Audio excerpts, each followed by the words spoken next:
The Social Democratic Party is urging Professor Joash Amupitan, nominated by President Bola Tinubu as chairman of the Independent National Electoral Commission (INEC), to prioritize national interests and democratic consolidation over political affiliations.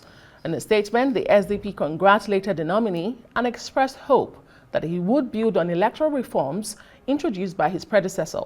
While the party says it expects the incoming chairman to prioritize the rule of law, respect the autonomy of political parties, and steer the commission away from interference in political party affairs.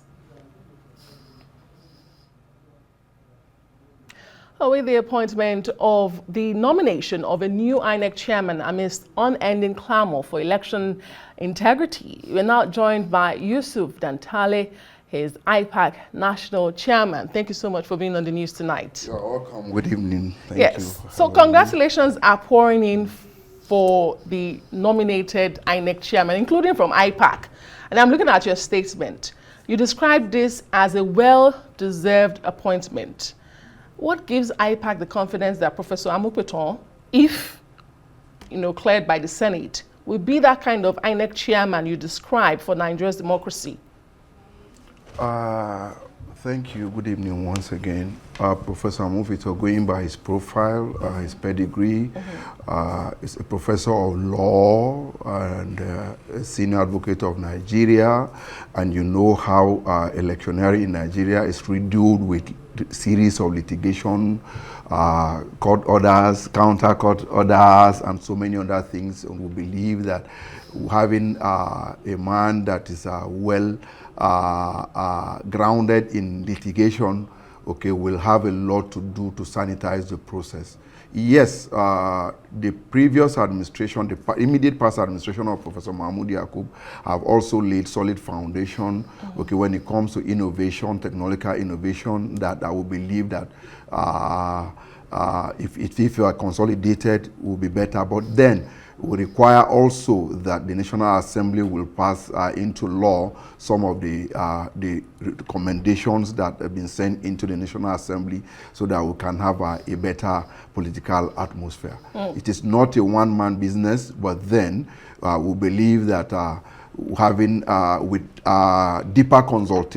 deeper and wider consultation with all the stakeholders, political parties, civil society organizations, and then we'll have it better. Okay, so there have also been a flurry of messages from independent groups, election monitoring groups like Yaga Africa, the Situation Room, and others. They are calling for the Senate to ensure transparency, public participation, and televised confirmation hearings. Do you share in those views? And what difference will it make? The process, when you talk about democracy, the entire process of democratization is meant to be free, fair, and credible. So if you want at least more credibility for the chairman nominee, of course, there's nothing, it has to be good. We would prefer that it has to be a transparent process of accreditation, process of confirmation of the chief. So we're in support of that too. Now, there are Nigerians who believe that the biggest threat to our democracy is not INEC, but the political parties itself. You are IPAC, an umbrella body for political parties in Nigeria. What do you say to those Nigerians who say the politicians and the political parties lack internal democracy, they rig their own primaries, undermine the process before it even reaches INEC? So is it not a bit hypocritical for you to now be asking for an incoming INEC chairman to steer an INEC body to a democratic process when the political parties and the politicians don't do that themselves? Thank you once again. When you say political parties are the problems of Nigeria, I would disagree with you. But if you say a few political elements who believe that you must grab power either by crook or by hook, you have to deploy every arsenal at your disposal, whether legitimately or illegitimately, to capture power. That is where we have. And then in doing that, we try to circumvent the rules, your own internal constitution. But there's a lot of variables responsible for some of these things. One, nobody is even thinking about how the political parties are funded. In most democracies, political parties don't belong to any individual. Political parties belong to the public. So the political parties are expected to be funded by partly, not totally, okay, because this, by the government. In the past, we have subvention given to political parties. But at the point that subvention was withdrawn, yes, there were abuse of the funds by a few elements, but it's not enough to throw away the baby and the bad water.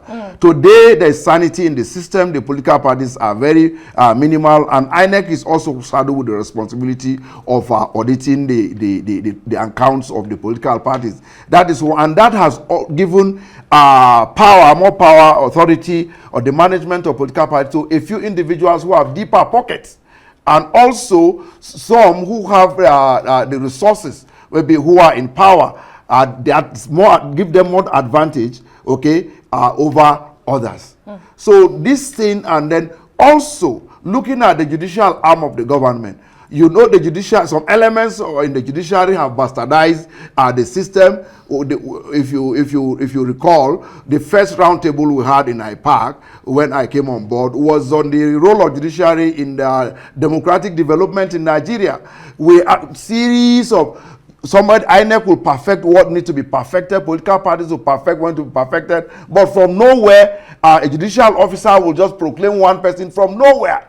People who do not participate in, who are not in the system. So some of these things we need to, us Nigerians come together, and also when most of the bills that are sent into the National Assembly are passed. So we're also appealing to the National Assembly so that it won't be business as usual. And additionally, we must be sincere. Politics is so lucrative that people see politics today more of business than administration of on behalf of the people. So in such situation, we have problem. Nobody is even talking about the remuneration of political office holding in Nigeria, how lucrative it is. So also, the constitution, we are also appealing to the National Assembly. Now, one of the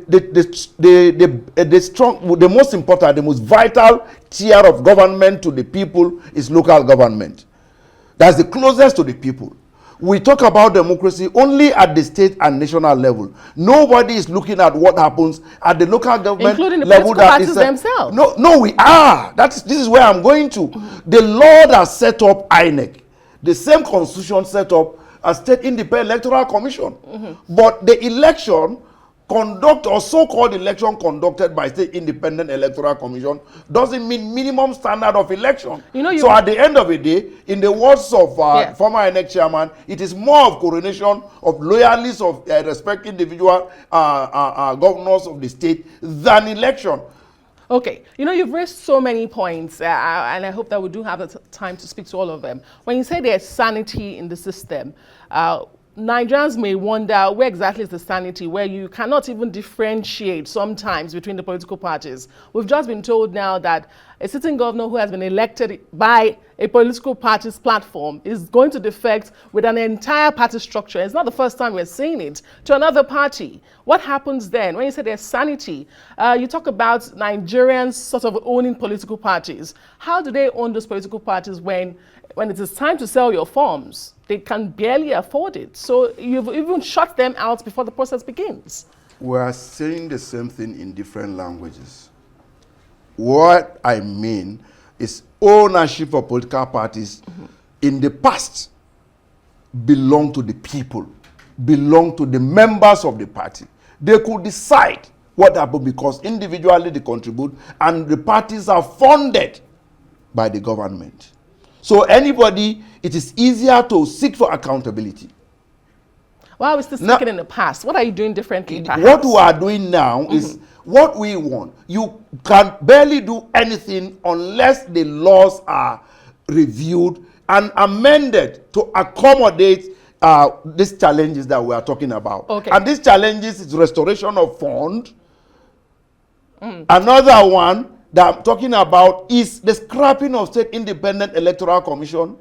Another one is the appointment of INEC chairman and its additional commissioners. IPAC have been at the forefront of advocacy for the independent appointment of INEC chairman. Because as a player, you go in and you have other players in the same game going to appoint the referee. For us, it is an aberration. If we are talking of free, fair, and credible election, for all the parties, our suggestion is simple. Our proposal is, yes, all the parties are stakeholders.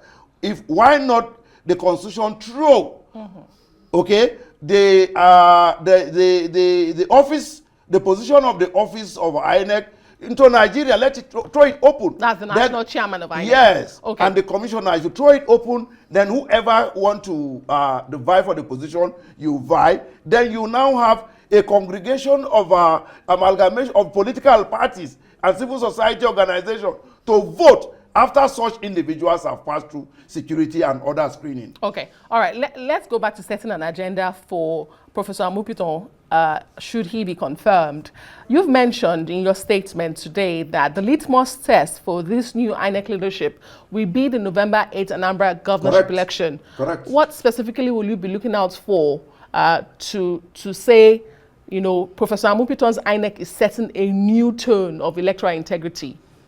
Number one, politicians, I am one.